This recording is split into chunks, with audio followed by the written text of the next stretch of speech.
Hello class and welcome to week number 8 of CIS 101 Computers and Their Uses. This week we'll be covering another type of application software, this time email and calendar software. So something you're probably already familiar with, at least on the email side. It was kind of a prerequisite to some of these other services, right? If we were using Google Docs, Google Sheets, and Google Slides. So it is another type of productivity software. It is also part of the Microsoft suite, right? We'll look at Outlook. Essentially, we'll learn how to manage our inbox, organize emails. We'll look at the calendar side as well, which is extremely useful for students. You'll learn to schedule meetings, tasks. We'll also cover best practices for email communication, just how to write an effective email, right? I know that's something we could all work on, we could all improve on. And something we'll put into practice not only in this class, right, but hopefully in your professional lives, in some of your other classes, right. The better you are at communicating through these services, through the software, and you're following right the best practices, then um, the more that people will take what you say, right, seriously, right. So we want to be professionals in all realms of our lives. And email is one of those things, right? Seems like a small thing, but we can always be better, right, in how we're communicating with our professors, our bosses, our coworkers, and so forth. So by the end of the lesson, you'll be equipped to navigate these platforms confidently and streamline your workflow. As I've discussed with all the other apps, right, try to give you um, not only lessons on how to use the applications, but maybe how you can use them for your daily life, even if they're not, right, the most commonly used applications. Email software, of course, is one of those very, very common ones. So there's plenty we can do to streamline our workflows. A little bit of review, right? Let me full screen this. A little bit of review. Application software, right? That's just one type of software different than system software. So this is typically the software that does very specific things. For example, communicate with email. And then, of course, we'll look at installed software and cloud software. As we'll see with most email clients, they are available through the cloud, through the internet. So email software apps. So we'll talk about some basics about email and the software. So email software is a type of application used to send, receive, and manage electronic messages. So that's what the E stands for, over the internet. Consists of features like inboxes, folders, labels, and filters to organize communications. We'll be learning on how to set up all these features. Each message can include text, attachments, links, and multimedia content for effective communication.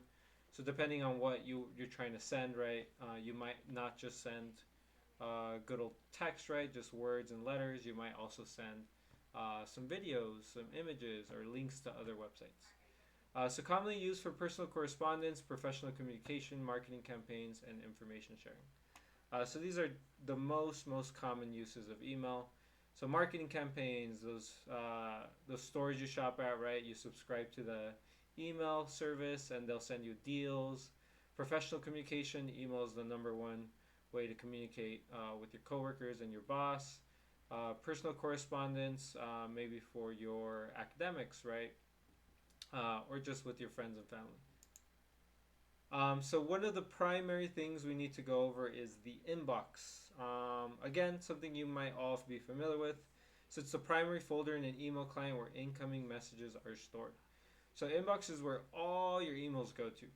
Of course, we're going to want to organize our email, so we're not going to just use the inbox. We're going to learn in some of the demos in this week on how to effectively manage your inbox so it's not so overwhelming. So it does act as a central hub for managing new communication, so all incoming emails go there. So it's usually displayed in a list format, so you'll see each email in the list. Usually the newest emails come first. And then there's, of course, these status indicators. We have our unread, read, flagged, important messages. So just little labels we can add to our emails to distinguish, right? Have we read them? Are they important? And so forth. So it can be organized, like I said, the use of folders and labels. So we'll be going over that in the demos in depth.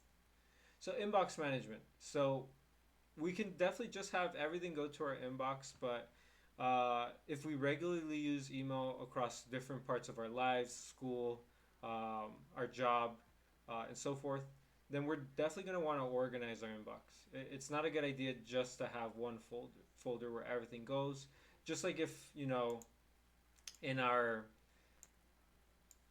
it's just like if in our computer we just had everything in one folder, all our videos, all our documents, all our music, right? Not a good idea to have everything in one folder. It makes it harder to find.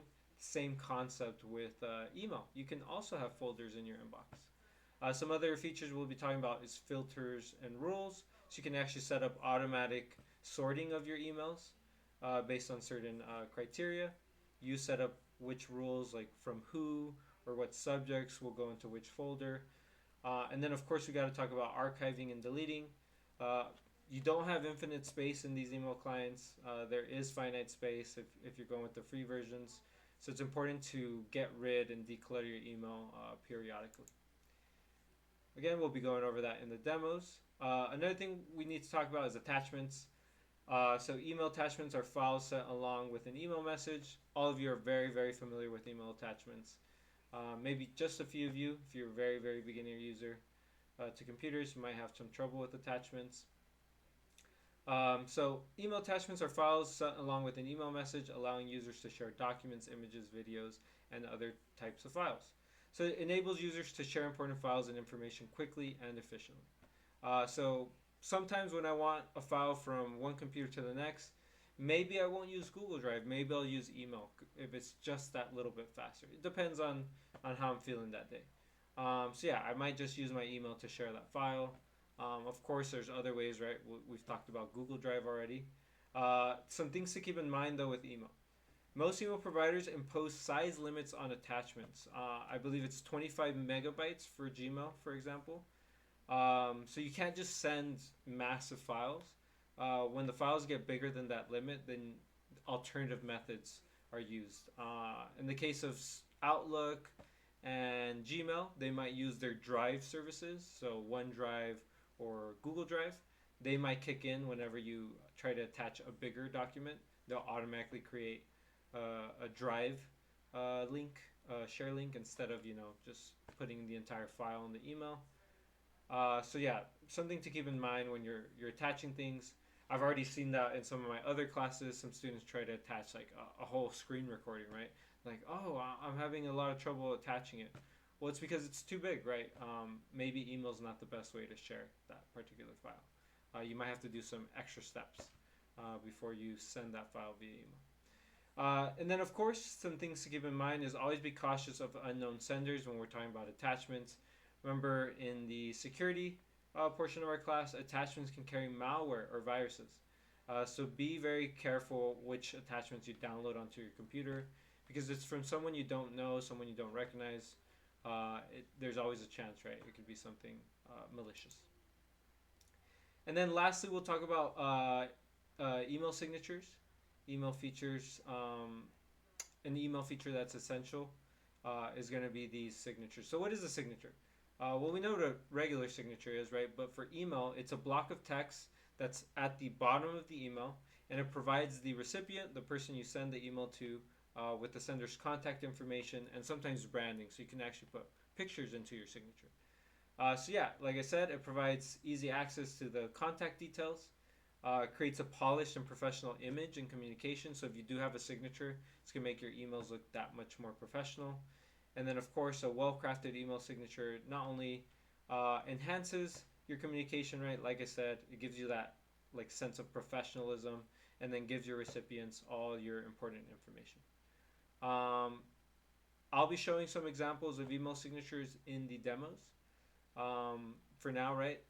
We'll just keep in mind that the signature goes at the bottom of an email, just like at the bottom of a letter. You'd have you'd sign it with your name. Well, this is kind of the email version of that, with extra information and pictures, even if you want. So some typical things that go on your email signature is going to be your name, your title, organization or company, your contact info. You can definitely add social media links. If you're trying to be professional, right, it's probably not going to be your Instagram and Facebook. It'll probably be your LinkedIn, But if you're a photographer, right, maybe you'll have other social media sites, some of the more traditional ones, less professional ones. And then we have, of course, you can add some company logos or visual branding that adds a little bit of, uh, professionalism, that nice, clean cut look to your signatures. So, first software we're going to be discussing is Microsoft Outlook. The second software will be Gmail. We'll be having two demos on those. So, a little bit of Outlook before we go into the demo on the next video. So, Outlook is an email client developed by Microsoft that helps users manage their email, calendar, contacts, and tasks in one platform. So, email and calendar features are usually packaged as one service, as one software. So, we'll be covering calendar in the second part of the week. Just know that Microsoft Outlook, very, very old service. Not as old as some of their other systems, right? Remember, the internet kind of came after personal computing. So, first released in 1997, has become a staple for personal and professional communication. Millions of users worldwide for Outlook. Pales in comparison, though, to Gmail. So it does enable users to send and receive emails, schedule appointments, organize meetings, manage tasks, and store your contact information, right? Those emails and sometimes phone numbers, right? Depending on what they put down for their email profile. All right, so in the next video, we'll be talking about the Microsoft Outlook software, the installed desktop software. Remember, you can also access through the internet, as most email providers are available through the internet, and we'll learn some of these features in the next video. So yeah, go ahead and click along, and we'll start that demo.